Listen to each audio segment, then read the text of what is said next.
कि जब तक ये पूरे विश्व में एक रस नहीं होगा तब तक थोड़ा सा विरोध बना रहेगा, और उसमें आपने घना सावधान रहना पड़ेगा कि आपका नाम खंडित ना हो। वैल्यू है, कहते हैं परमात्मा कहते हैं, जैसे माता गर्भ को रखे यतन बनाए और ठेस लगे तो छन हो तेरी, ऐसे भक्ति जाए। अब भक्ति का मिलना यह बड़ी कठिन, और मिलने के बाद फिर वो उसको सुरक्षित रखना वो एक बहुत बड़ी बात है।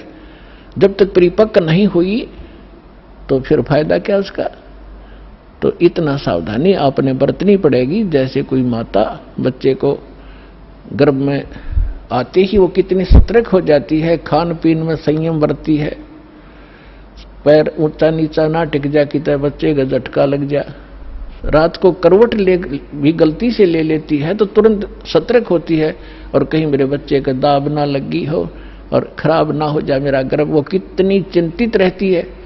तो आप जी ने इस भक्ति का जो लाल है इतनी सावधानी से परिपक्व करना पड़ेगा, तब आपको सफलता होगी।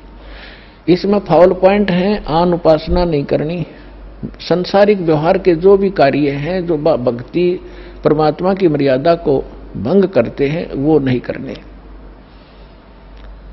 और फिर आप सफल हो जाओगे। तो अभी थोड़ी सी कठिनाई आपको चल रही है, घर घर में विरोध चल रहा है। पति ने नाम ले लिया, पत्नी नहीं मानती, मैं तो सारी पूजा करूंगी, तो कैसे ऐसा क्या कर रहा है। पत्नी ने ले लिया तो पति दुखी करता है।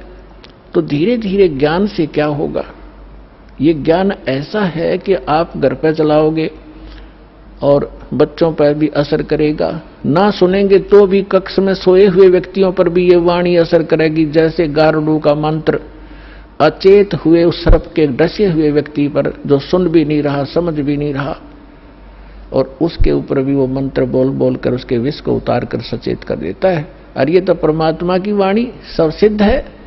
ये तो अपने पशु पक्षियों के ऊपर भी ये वाणी जा रही है, उनको भी, उनके भी पाप डाउन हो रहे हैं। ठीक है, उनके पाप गणे हैं इसलिए पशु योनि मिली, तो वो पाप घटते रहेंगे। जैसे कपड़ा किसी का ज्यादा मैला है, हो गया है, मैल हो गया है, तो वो कई बार साबुन लगाने से स्वच्छ होगा, उज्जवल हो जाएगा। और जिसका थोड़ा मैला है, एक दो बार साबुन लगाने से उज्जवल हो जाता है। तो ये साबुन है, परमात्मा का जो ज्ञान है, सत्संग है, वचन है, ये साबुन और जल दोनों का काम करता है। तो धीरे धीरे ये सत्संग जिस घर में चल रहा है पड़ोसियों तक भी असर होगा आपका, और आपके घर के पशु पक्षियों पर भी इसका प्रभाव पड़ेगा। आपके घर कोई पशु पक्षी भी रह रहा है, उसके ऊपर भी धीरे धीरे उसके अंदर ये वाणी का जो ज्ञान यज्ञ का पुण्य उसमें संग्रहित होगा। और कुछ ऐसे पाप हैं जो ज्ञान यज्ञ से ही खत्म होते और उसका विकल्प ही नहीं है। जैसे कपड़े को पहले थोड़ा मैला है तो जल से धो दिया, साफ हो गया, ज्यादा मैला है तो और भी मैल रहा तो साबुन लगाना पड़ा, और फिर भी कोई दाग दबा रह जाता है तो ड्राई क्लीन से साफ हो जाता है।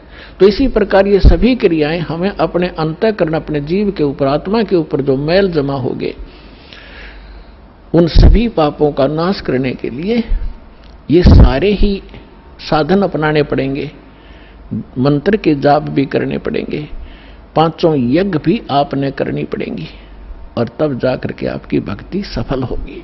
तो इसमें फाउल पॉइंट दास आपको बता रहा है कि ये भ्रमित ना होना। ऐसे कोई व्यक्ति आपके साथ डिस्कस भी करे तो उसको समझाना कि देखो, पहले तो जब हम डॉक्टर के पास जाते हैं तो डॉक्टर की औषधि में हम स्वयं ही विवेचन करते हैं, तो फिर उस डॉक्टर के पास जाने की आवश्यकता ही नहीं कि इसने दवाई ठीक नहीं दी तो कोई और देखो, वहां से लो।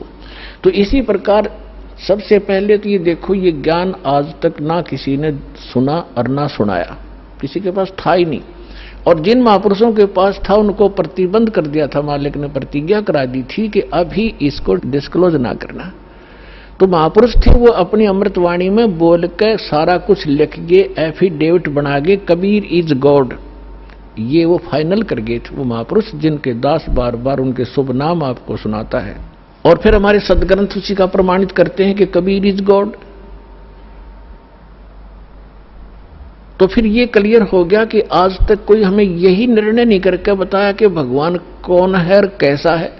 अब जैसे रामकृष्ण को और विष्णु जी को, शंकर जी को भगवान मानने वाले, उनसे अगर हम पूछा करते थे कभी, वो कहता मैं समाधि लगाता हूं, भगवान देखा आपने? भगवान दिखता थोड़ा ही है, वो तो निराकार है। अरे ये विष्णु ब्रह्मा जी की मूर्ति रख रखी, ये क्या फिर? तो हमारा निराधार ज्ञान था, बेसलेस था, हम डामाडोल थे, स्थिर नहीं थे। और इसी प्रकार ये राधा स्वामी किसी ने पूछ लो या किसी महर्षि ने पूछ लो, अभी तक जिनके विचार रहे हैं, परमात्मा तो निराकार है, साकार आता जब रामकृष्ण रूप बन जाता फिर निराकार हो जाता है। तो खाक ज्ञान था इनको। वेद बताते हैं कि वो परमात्मा सशरीर है, मनुष्य दृश्य है, ऊपर सिंहासन पर विराजमान है और उसके सिर पर मुकुट है। ये तो वेद बताते हैं, राजा की तरह बैठा।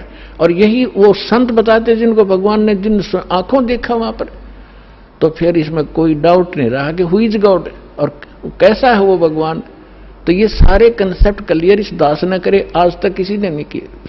तो इसी प्रकार इस साधना पर भी विश्वास करना, किसी से डगमग ना होना, क्योंकि काल ने अपने एजेंट छोड़ रखे हैं, वो अपने कर्म बिगाड़े हैं, तो वो भी भगवान के बच्चे पर भ्रमित है, उस काल से प्रेरित है। उनका दुर्भाग्य है कि वो अशुभ काम पर लगे हैं।